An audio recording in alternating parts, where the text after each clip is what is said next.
बिस्मिल्लाहिर्रहमानिर्रहीम। मैं हूँ शाहिद अली हाशमी और आप देख रहे हैं वन टू वन टीवी। और आज का मौजू जो है काफ़ी ज़बरदस्त और बड़ा मौजू है। इवेंट मैनेजमेंट के हवाले से बहुत सारे लोगों ने हमसे बात की कि इवेंट मैनेजमेंट के बिजनेस के हवाले से आप हमें बताएं कि किस तरह से और कैसे शुरू किया जा सकता है और क्या क्या कितने पैसों से शुरू किया जा सकता है। अपनी बात शुरू करने से पहले मैं आप लोगों से गुजारिश करूंगा कि आजकल कराची में गर्मी बहुत ज़्यादा है, हीट स्ट्रोक है, बहुत सारे लोग बीमार हो रहे हैं। मेरे घर पे भी 2 अफराद बीमार हैं। अल्लाह से दुआ करेंगे, अल्लाह ताला उनको सेहत अता फरमाए।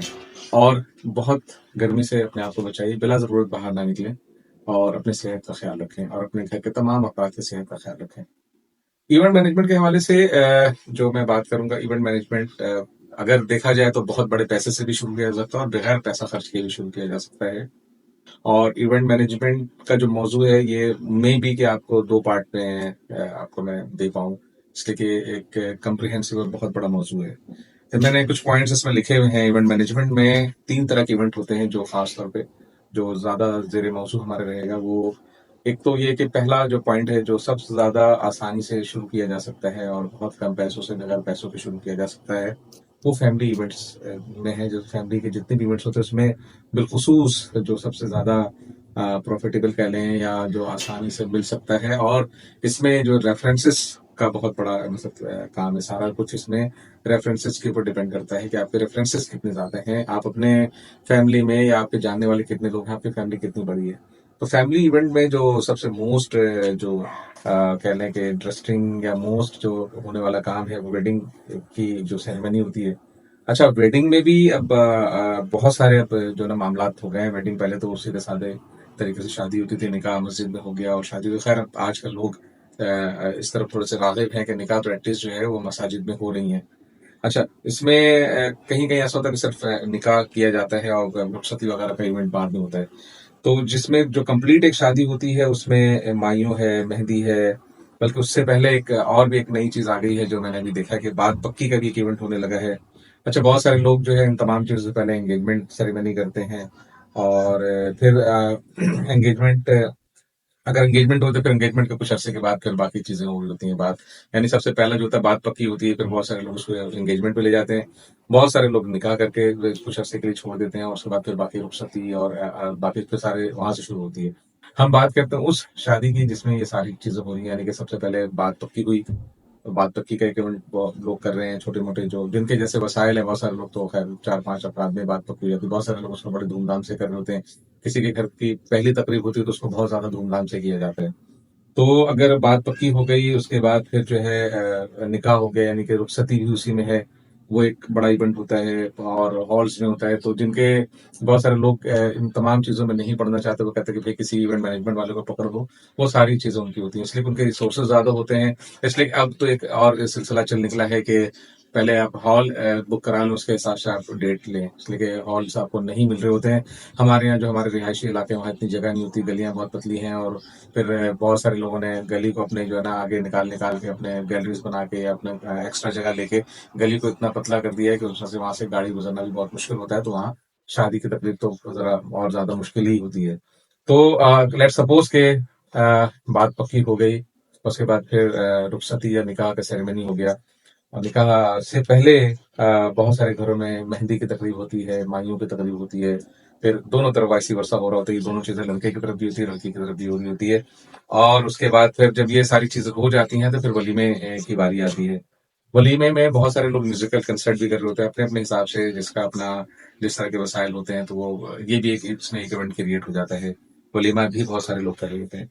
ये फैमिली इवेंट का एक पहला वेडिंग की बात मैंने की है कि वेडिंग में इतने सारे आपको बहुत सारी चीजें इसमें मिल सकती हैं। अब हम आ जाए और जो फैमिली गैदरिंग में बर्थडे पार्टी होती है। बहुत सारे लोग बहुत धूमधाम से, किसी के पहला बच्चा है या दूसरा भी है, तीसरा भी है, सो व्हाट। तो उसमें बहुत सारे लोग बर्थडे को बहुत ही कंप्रिहेंसिव तरीके से और बहुत धूमधाम से कर रहे थे, हॉल्स में कर रहे होते हैं। ये भी एक इवेंट होता है। फिर बहुत सारे लोगों की मैरिज एनिवर्सरी होती है, जो मैंने आपको पहले इसमें बताया कि मैरिज हुई, अब वो एनिवर्सरी अगर कर रहे हैं तो वो एनिवर्सरी की इवेंट होती है। फिर एक बहुत सारे लोग ऐसा होता है कि खामखा भी एक फैमिली के दिन भी कर रहे होते हैं या खुशी की खातिर कर रहे होते हैं कि कोई आपके बैरून मुल्क से कोई मेहमान आया, हज कर आया है, तो उम्रा करके आया है, तो आप एक फैमिली गैदरिंग रखते हैं, अपने सारे लोगों को एक साथ ही बुला लेते हैं। उसमें एक मुलाकात हो जाती है, एक फैमिली गैदरिंग इस तरह की भी हो रही होती है। फिर उसके बाद फिर किसी घर में कोई बच्चा बहुत अच्छे नंबरों से पास होता है तो एक ग्रेजुएशन पार्टी भी होती है। और इसी तरह से फिर अकीका भी बहुत सारे लोग कर रहे होते हैं। और इसमें कवाली नाइट का भी आजकल एक मैंने देखा है रुझान चल पड़ा है कि कोई भी इवेंट होता है तो लोग अपने घर पे कवाली नाइट भी कर रहे होते हैं। ये जो एक फैमिली इवेंट की बात मैंने की आपसे। और बल्कि मैं एक बात और भी भूल गया कि आजकल एक जो है एक नई चीज निकली है ब्राइडल शावर का भी एक है। वो भी एक बाकायदा एक तकरीब है। मुझे अभी तक जाना नहीं हुआ उस तरह की तकरीब में, लेकिन मैंने सुना है बच्चों से अपने कि अब ये एक नई चीज जिद्दत इसमें और भी आ गई है। तो अगर आप देखें तो ये फैमिली गैदरिंग में कितनी सारी चीजें हैं। ठीक है, अब आपने करना है क्या है, अभी मैं दूसरे पार्ट पे नहीं जा रहा हूँ, तीसरे पार्ट में। लेकिन आपको मैं आज की वीडियो में जरूर बता दूं कि अगर इवेंट मैनेजमेंट पे आप जा रहे हैं तो तीन तरह के इवेंट हैं। दूसरा है कॉर्पोरेट इवेंट, वो जरा बहुत ही हाई प्रोफाइल इवेंट होता है। उस पे अभी मैं आपको इनिशियल मशवरा नहीं दूंगा कि आप उसकी तरफ जाएं। और तीसरा फिर स्पोर्ट्स का इवेंट होता है, तो मेरा पसंदीदा है जो मैं खुद भी कर रहा होता हूँ, तो वो मेरा पसंदीदा काम है स्पोर्ट्स इवेंट। तो अभी हम पहले वाले टॉपिक पे रहते हैं कि अगर आप फैमिली गैदरिंग में हैं तो आपको करना क्या है। करना ये है कि आपके लिंक्स होने चाहिए। आपको कैटरिंग वाले से आपका अगर लिंक है, आप अच्छे किसी कैटरिंग वाले को जानते हैं तो उससे आपने लिजनिंग करनी है, उनसे बातचीत करनी है। आपने डिफरेंट मेन्यूज का उससे रेट लेना है। ठीक है, वो रेट आपके पास होना चाहिए कि क्या क्या होगा। थ्री आइटम्स वाला होगा, 5 आइटम वाला होगा, 6 आइटम वाला होगा, सबका आपके पास रेट होना चाहिए, पर हेड रेट होना चाहिए। तो आप कहीं पे भी अपने खानदान में आप जहाँ समझते हैं, पहले तो आप अपने फैमिली से शुरू करें तो ज्यादा बेहतर है। और बहुत ज्यादा आप करना चाहें तो एक अपना विजिटिंग कार्ड बना लें, और किसी भी महफिल में जाएं तो आप अपना कार्ड आप जो है लोगों को पेश कर दो। ठीक है ना, कार्ड अगर आपने दे दिया तो उससे क्या होगा कि आप लोगों के जहन में रहेगा। आप अपने फैमिली में बताएं कि भाई मैंने ये काम शुरू किया है, तो आपको कभी भी कोई भी इवेंट कराना हो तो मेरे अच्छे लिंक्स हैं मैं मैरिज हॉल्स में। इसलिए कि सबसे मुश्किल मरहला आजकल मैरिज हॉल हॉल का हासिल करना है टाइमली, आपके डेट के मुताबिक। तो अगर आपके लिंक्स अच्छे हैं तो आप हॉल वाले से भी आपको बेनिफिट हो सकता है, और वो बेनिफिट आप अपने कस्टमर्स को भी दे सकते हैं। अगर आप ज्यादा तकरीबात किसी हॉल वाले को देते हैं तो आपका रेट अलग होता है। तो जैसे मैं होटल में कॉर्पोरेट इवेंट करता हूँ, तो जो अगर एक आम आदमी का जो रेट होता है और जो कॉर्पोरेट इवेंट कर रहा होता है इवेंट मैनेजमेंट वाला, उसका रेट बड़ा फर्क होता है। असल जो सेविंग आती है वो वही सेविंग आती है, इसलिए कि हर आदमी को पता होता है कि रेट क्या चल रहा है। मतलब अगर लेट्स सपोज कि मैं हॉल के लिए जाऊंगा तो सबको पता है कि 1 लाख रुपए का हॉल है। लेकिन जो मैं अगर जाऊंगा, इवेंट मैनेजमेंट वाला जाएगा, तो उसका रेट थोड़ा सा ये कहने होलसेल रेट होता है। उसको अगर लेट सपोज के आपको एक आम कस्टमर को, वॉकिंग क्लाइंट को 1 लाख रुपए का रेट मिल रहा है, लेकिन एक इवेंट मैनेजमेंट वाले को 80 हजार का या 75 हजार का रेट देगा, इसलिए कि उसको पता है कि इससे काम मुझे आए दिन मिलता रहेगा और बल्क क्वांटिटी में आता रहेगा, पूरे पूरे साल वो इवेंट देता रहेगा, तो उसका रेट कम होगा। अब अगर आपको 75 हजार का मिल रहा है तो आप 90 हजार में दे सकते हैं। तो जो लेने वाला होगा क्या, उसको ये लगेगा कि हाँ ये जो है मुझे 10 हजार कम में दे रहा है, और शादी के इवेंट में 10 हजार रुपया भी बहुत बड़ी रकम होती है। ठीक है, इसी तरह से खाने का भी अगर आप किसी पकवान वाले से आए दिन आप खाना पकवाते रहेंगे तो आपके रेट में और एक वॉकिंग क्लाइंट के रेट में बड़ा फर्क होगा। इसी तरह से जो सजाने वाले होते हैं, लाइटिंग वाले होते हैं, म्यूजिकल वाले होते हैं, साउंड सिस्टम वाले होते हैं, इन सबों से आपका लिंक होना चाहिए। आपका जितना लिंक स्ट्रांग होगा उतना अच्छा आप काम कर सकते हैं। तो आप इससे एक अपने स्टार्ट लें, और बल्कि छोटे इवेंट से कर लें। कोई बर्थडे पार्टी आप कर लें सबसे पहले, कोई मैरिज एनिवर्सरी की गैदरिंग पकड़ लें, कोई घर की कोई फैमिली गैदरिंग का कोई इवेंट पकड़ लें, कोई ग्रेजुएशन पार्टी का इवेंट पकड़ लें। इस तरह से आप इसको शुरू कर सकते हैं सिर्फ एक विजिटिंग कार्ड बना के। विजिटिंग कार्ड पे अगर आप चाहें अच्छा थोड़ा सा डिजाइन करा के 1 हजार रुपए में, और कोई जरूरी नहीं है कि आप जो है कोई ऑफिस होना चाहिए। आप अपने घर के एड्रेस पे अपने कांटेक्ट नंबर से, आजकल व्हाट्सएप नंबर बहुत आम है, और आप फिर अपना फेसबुक पे उसकी मार्केटिंग कर लें, आप इंस्टाग्राम पे मार्केटिंग कर लें, टिकटॉक पे मार्केटिंग कर लें, यूट्यूब पे अपने चैनल बना के अपने जो भी इवेंट है उसमें उसको डालें। आप जितना अच्छा प्रेजेंट करेंगे, यानी जो दिखता है वो दिखता वाला मामला है, आप उसको जितना अच्छा प्रेजेंट करेंगे लोगों को, उतना ज्यादा आपकी सेल होगी। तो आप इससे बिस्मिल्लाह करें। और ये 1 हजार रुपये मैं समझता हूँ कि 1 हजार से तो कोई भी कारोबार करना मुश्किल है, लेकिन इवेंट मैनेजमेंट का काम है, आप 1 हजार रुपये से शुरू कर सकते हैं। फिर जैसे जैसे आप स्ट्रांग होते जाएंगे, जैसे जैसे आपको लोग जानना शुरू हो जाएंगे, जैसे जैसे आप मार्केट में इन होते चले जाएंगे, आपके ताल्लुकात बढ़ते जाएंगे कैटरिंग वालों से, हॉल वालों से, साउंड सिस्टम वालों से, स्टेज बनाने वालों से। आजकल तो वो बम पटाखे का भी एक सिस्टम चल निकला है, लेकिन मैं लोगों को मना करता हूँ कि इस तरह के कभी भी ना किया करें। इससे बहुत सारी जानी नुकसान हो चुका है। आतिशबाजी वगैरह की चीजें ना करें, हमारे इस्लाम में मना है। वो करें, साथ ही बहुत अच्छी चीज है।